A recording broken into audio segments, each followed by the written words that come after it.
This is Chronicle on WCVB Channel 5. In this tiny town, look for nature's big stories. When you see these rocks, these are like the inner heart of these ancient mountains. Music's big favorites. They're back, and they're big for a little instrument. A big moment for this extraordinary slave. Get a sense of the tremendous amount of history that took place here. A dealer told no one would buy her antiques. I've sold things back to Sweden, to Germany, to France. A farmer told she'd miss Paris. I had a very different life. Rolling Rock Farm, named for his favorite beer. I drank that without fail for 25 years. If they didn't have it, I wouldn't drink. The main streets and back roads of Sheffield, Massachusetts. Next on Chronicle. Good evening, everyone. Tonight, the Bay State's main streets and back roads takes us to a far corner of the state, and we mean that literally. No time to map it right now, though. We want to catch up with a group searching for fleeting signs of spring. You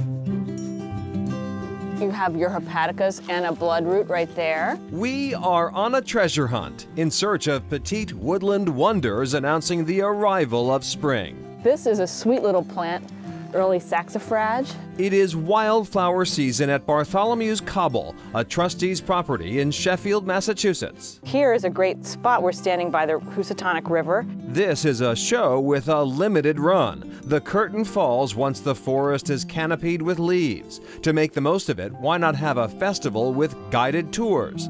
Engagement site manager Carrie Ann Petrick Huff.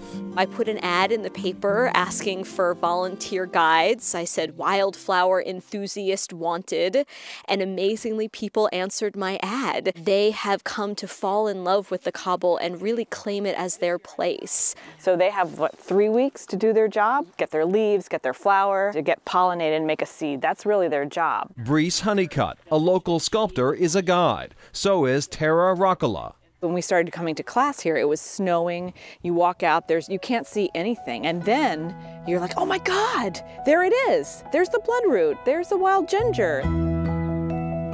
They're so adaptable, like New Englanders. You know, the hepatica have the little hairs on the legs to help survive, and the bloodroot has the leaves like a little blanket around it. This is what we've learned, you know, and it's exciting.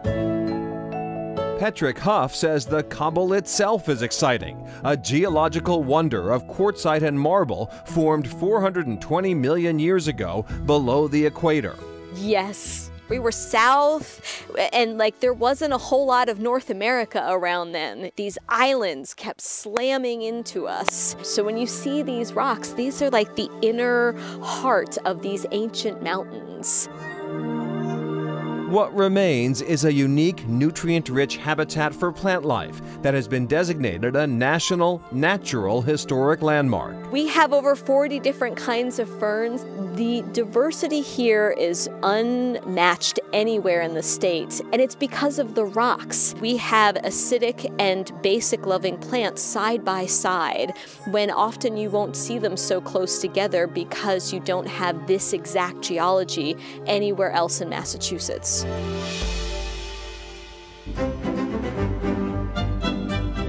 Nearby, in view of the Cobble, stands the Colonel John Ashley House. The Ashley name is prominent in this part of Sheffield. Down the road is the hamlet of Ashley Falls. John Ashley came out to this area in the 1720s. He just graduated from Yale College. He grew up in the Connecticut River Valley, and he was surveying this area as the Massachusetts colony was moving westward. Curator of Collections Mark Wilson sets the scene for two defining moments that occurred here. It was home to John and his wife Hannah and their 4 children, and an enslaved household of 5 members. Among the slaves was Mum Bet, who served the Ashleys for 3 decades. She would have slept in the kitchen right near the fire. She was helping to run the household, and the house couldn't have functioned without her. Her duties included serving at meetings of political leaders who met in the Colonel's upstairs study. Particularly around the time of 1770, 1773, when the Sheffield Resolves are being drafted and written in this room, which is a precursor to the Declaration of Independence. Years later, Mum Bet would recall what she overheard, talk of freedom and the words, "all men are created equal." There was an incident where she was struck. She wasn't struck intentionally, but she stood in the way of a blow that Hannah was to give to another slave. And eventually she decides to walk from this house 3 miles to the home of Theodore Sedgwick, who was a local lawyer and friend of Colonel Ashley, with the intent of suing for her freedom under the new state constitution. So within the state of Massachusetts, she's the first person freed under the ruling of the state constitution. Once free, Mumbet adopted the name Elizabeth Freeman and lived out her life with the Sedgwick family in Stockbridge. Today, the Ashley homestead is a place to reflect and walk in the footsteps of those who paved the way for freedom. And you can come, you can sit down in this room and get a sense of the tremendous amount of history that took place here.